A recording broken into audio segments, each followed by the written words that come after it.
Para entendermos todo esse emaranhado de informações fragmentadas em relação à ação norte-americana e os próximos dias, as próximas semanas, temos conosco o Lucas de Souza Martins, professor da Temple University, especialista em política norte-americana, a quem agradeço muito pela participação. Professor, seja bem-vindo, mais uma vez aqui na programação da Jovem Pan. Muito obrigado pelo convite, sempre uma satisfação falar com os meus amigos da PAN. Pois é, queria pedir sua análise e reflexão sobre uma última informação que nós trouxemos, o discurso da presidente interina da Venezuela, a Delcy Rodrigues. Todos imaginavam que ela faria um discurso alinhado aos Estados Unidos, E aí o que nós percebemos, pelo menos nesse discurso, foi a adoção de um discurso fiel ou demonstrando apoio a Nicolás Maduro. Ela disse que o país nunca mais voltará a ser uma colônia, mencionou que as ações foram ilegais e enaltecendo a figura de Nicolás Maduro. O que é preciso considerar nesse período de transição que foi mencionado por Donald Trump na entrevista coletiva e agora a figura de Delcy Rodrigues empossada, ainda que de forma interina, presidente do país. Hein, professor? Bem, é necessário sempre analisar também a figura da própria presidente, até então vice-presidente da Venezuela, Delcy Rodrigues.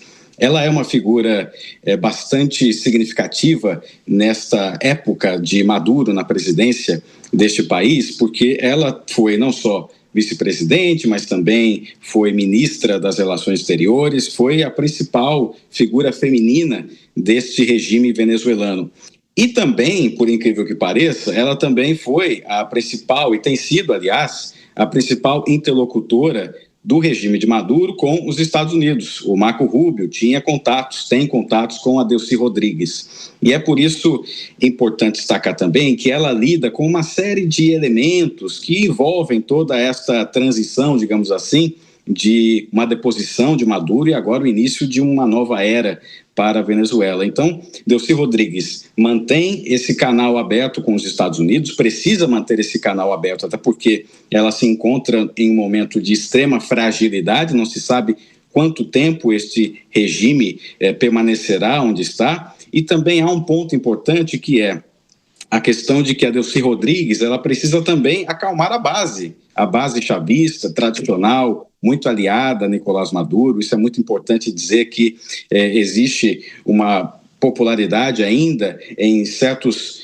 níveis dentro da Venezuela que apoiam ainda o que representa Maduro, o que representou Chávez. Então ela precisa fazer esse jogo duplo de uma certa maneira, até para que ela possa acalmar essa militância, ela possa acalmar essa base, mas ao mesmo tempo também ela reconhece, ela tem a percepção de que se encontra em uma posição de fragilidade, não é à toa que mantém este contato frequente com o Marco Rubio. Professor Lucas de Souza Martins, especialista em política dos Estados Unidos, conversando ao vivo aqui com a gente. Professor, peço licença, o Bruno Pinheiro está com a gente e fará a próxima pergunta. Você, Bruno? Vamos lá, então. Que bom também receber o senhor aqui ao vivo na Jovem Pan. A gente tem acompanhado que nos últimos dias, com as ameaças do governo americano, Nicolás Maduro começou a ficar, não sei se ele estava em sã consciência, mas fazia umas danças, tentava ser simpático nas redes sociais. Ontem mesmo nós repercutimos aqui uma fala de Nicolás Maduro dizendo: olha, aqui na Venezuela não existem os criminosos. Se quiser a minha ajuda para combater o narcotráfico na Colômbia, eu estou à disposição. E aí eu faço uma pergunta ao senhor, então.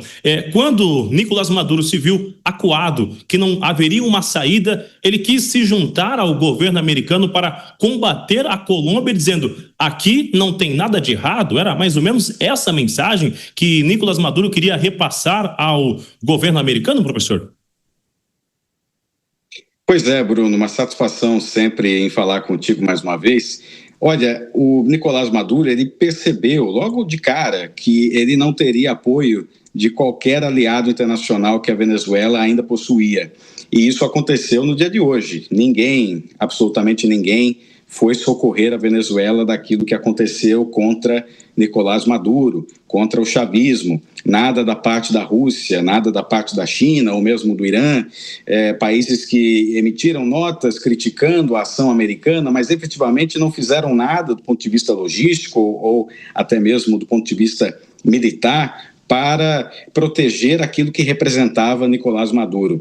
E ele sabia disso, o presidente venezuelano sabia disso, e não é à toa que ele estava ali realmente aberto até para colaborar com os americanos, porque ele percebia que as opções que ele tinha para se manter no poder eram extremamente escassas, e por isso que ele tentou se agarrar a eventualmente uma possibilidade de até trabalhar em conjunto, ou pelo menos tinha um discurso de trabalho em conjunto com os Estados Unidos, até porque ele percebeu que a situação hoje, em 2026, ela é muito diferente, por exemplo, daquela que nós tivemos nos anos 60, na crise dos mísseis, a situação de Cuba, e a pergunta que sempre surge, né, em situações de interferência americana na América Latina, é que, por que, aliás, Cuba conseguiu permanecer com a sua soberania, resistiu, inclusive, uma invasão americana nos anos 60, é porque existia um engajamento direto da parte da União Soviética, com a presença de mísseis nucleares, tudo isso existia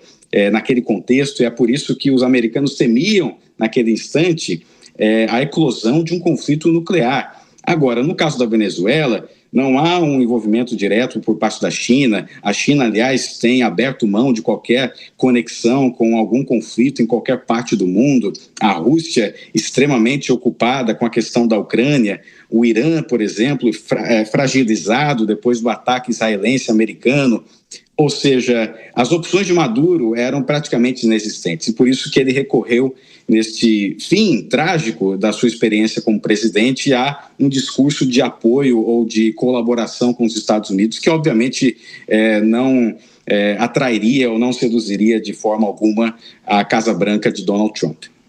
Agora, professor, eu me lembro que na entrevista coletiva, uma jornalista perguntou, questionou Donald Trump. Bom, mas o senhor não defendia o America First, os Estados Unidos em primeiro lugar, por que atacar a Venezuela? Daí ele disse, bom, nós precisamos ter bons vizinhos, para justificar essa ação norte-americana. Quais podem ser os impactos dessa ação na política interna dos Estados Unidos? Há um entendimento do grupo de apoio de Donald Trump de que essa ação era necessária. O MAGA, por diversas vezes, dizia que os Estados Unidos não deveriam entrar naquelas guerras que perdurariam anos e mais anos, Quais são os apontamentos que é preciso considerar em relação a essa atuação e, possivelmente, uma transição que deve demorar alguns meses? De imediato, qualquer interferência militar em qualquer país, seja na América Latina, seja no Oriente Médio, isso do ponto de vista interno americano, isso não gera boa repercussão, isso não gera benefícios eleitorais. A história conta do fracasso do Vietnã, como isso fez com que os democratas sofressem do ponto de vista eleitoral, e depois os republicanos, já ali com o George W. Bush, as campanhas no Iraque, no Afeganistão, tudo isso acaba gerando uma série de desconfortos, e é por isso que os Estados Unidos, até então, hesitaram muito em qualquer participação direta em conflitos no exterior, e é por isso que o Donald Trump ele precisa, e ele já faz isso de uma certa maneira, ele constrói uma narrativa para explicar exatamente o porquê que é importante para os Estados Unidos, nesse exato momento, investir em algo, do ponto de vista militar, tão crítico com relação à Venezuela. Ele diz que ele faz uma associação com a doutrina do ex-presidente James Monroe, que é a América para os americanos, a influência dos Estados Unidos no Ocidente, e ele faz isso exatamente para confrontar a China, porque a China está presente na América Latina, está presente também na África, com investimentos nos setores de infraestrutura. Nós vamos nos lembrar também de todos os embates que nós tivemos na ocasião da posse do Donald Trump com relação ao canal do Panamá, que foi mencionado no discurso de posse do presidente dos Estados Unidos como um ponto de tensão com a China também. Então, qual é a estratégia hoje dos Estados Unidos para influenciar aquilo que acontece na América Latina, considerando essa visão de que os Estados Unidos enxergam a nossa região como um território que deveria se aliar em vários pontos aos Estados Unidos e não a outras potências. No caso do Donald Trump, ele investe exatamente nessa cultura de força, de investimento militar, e não necessariamente um investimento em setores cruciais da economia desses países. Por isso que é um investimento muito cuidadoso de se fazer, envolve um intervencionismo americano, isso não gera historicamente resultados eleitorais positivos, mas o Donald Trump enxerga nessa movimentação uma possibilidade de afastar a influência da China na região, na América Latina, e, consequentemente, gerar frutos econômicos comerciais para os Estados Unidos. Por isso que ele, inclusive, ele até menciona, de uma forma muito breve, naquela conferência de imprensa, dizendo, olha, por mais que agora nós tenhamos o controle do petróleo na Venezuela, a China continuará também com sua participação, comprando, mas o que é realmente agora um fato é que os Estados Unidos estão aí no domínio deste componente importante da economia venezuelana e, consequentemente, da América do Sul. Agora, professor, acompanhamos também ao longo do dia muitas críticas à ação norte-americana, principalmente quando a gente observa o recorte das reservas de petróleo, né?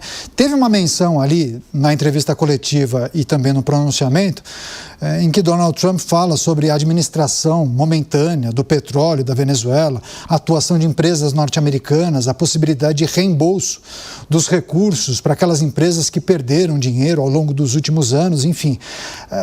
Trata-se de um processo ainda muito nebuloso, né? Não sabemos exatamente como isso vai se dar. Mas você acha que isso não pode reforçar aquelas críticas que vinham sendo feitas, que os Estados Unidos estariam interessados no petróleo da Venezuela? Deveria ele ter tratado disso nesse momento? O que é preciso considerar em relação então, à administração da PDVSA ou desse segmento tão importante da economia venezuelana? O que os Estados Unidos devem fazer na avaliação do senhor? Essas críticas com relação à exploração do petróleo e também toda essa discussão a respeito de democracia ou exploração de recursos econômicos, qual é realmente o interesse real dos Estados Unidos nessa questão? Essas críticas, elas naturalmente surgem, até porque tem uma relação histórica dos americanos, principalmente quando nós pensamos em países árabes, o investimento americano em certos ambientes em que prometeu democracia, mas não necessariamente entregou democracia, acabou reverberando muito mais na questão econômica. Mas o Donald Trump, ele é muito peculiar nesse sentido. Ele parece não ter tanto cuidado, pelo menos não se atenta tanto àquilo que a comunidade internacional ou, eventualmente, as críticas que surgirão com relação a esse investimento na Venezuela, esta mobilização militar. Inclusive, é muito peculiar o fato de que, no momento em que se questiona o presidente dos Estados Unidos a respeito do que acontecerá politicamente na Venezuela, ele poderia muito bem apontar que, olha, existe já um presidente eleito. Houve uma eleição na Venezuela. Há uma discussão, inclusive, internacional a respeito de quem realmente venceu aquela eleição e a oposição tem um candidato que aponta como vencedor, o Edmundo Gonçalves, um ex-diplomata, enquanto o Nicolás Maduro diz que ele foi o vencedor. Ou seja, houve um pleito, houve uma escolha diplomática, democrática, para se escolher o novo chefe de Estado venezuelano. O presidente Trump poderia dizer assim, olha, eu permaneço com a posição de defender a eleição de Edmundo Gonçalves, inclusive uma posição que era do presidente Joe Biden, inclusive, que foi mantida até então pelo presidente Donald Trump, mas ele sinaliza que o interesse agora dos Estados Unidos não é permitir, por exemplo, que o grupo político da Maria Corina Machado, vencedora do Prêmio Nobel da Paz, seja responsável por conduzir os rumos da Venezuela. O presidente Trump indica que será um grupo de pessoas escolhidas pelo governo dos Estados Unidos, até porque, nas palavras do presidente Trump, a Maria Corina Machado não tem o respeito dos venezuelanos como deveria ter, são palavras do chefe de Estado americano. Ou seja, ele poderia até investir em uma certa narrativa, em uma certa concessão àquilo que pensa a comunidade internacional, mas ele acabou definindo uma prioridade pessoal, que é: nós vamos administrar a Venezuela de acordo com interesses dos Estados Unidos, de acordo com aqueles que serão apontados pela Casa Branca. Lucas de Souza Martins, professor da Temple University e também especialista em política americana, colaborando com a gente nessa cobertura especial. Professor, grande abraço e até a próxima. Muito obrigado, bom fim de semana. Muito obrigado.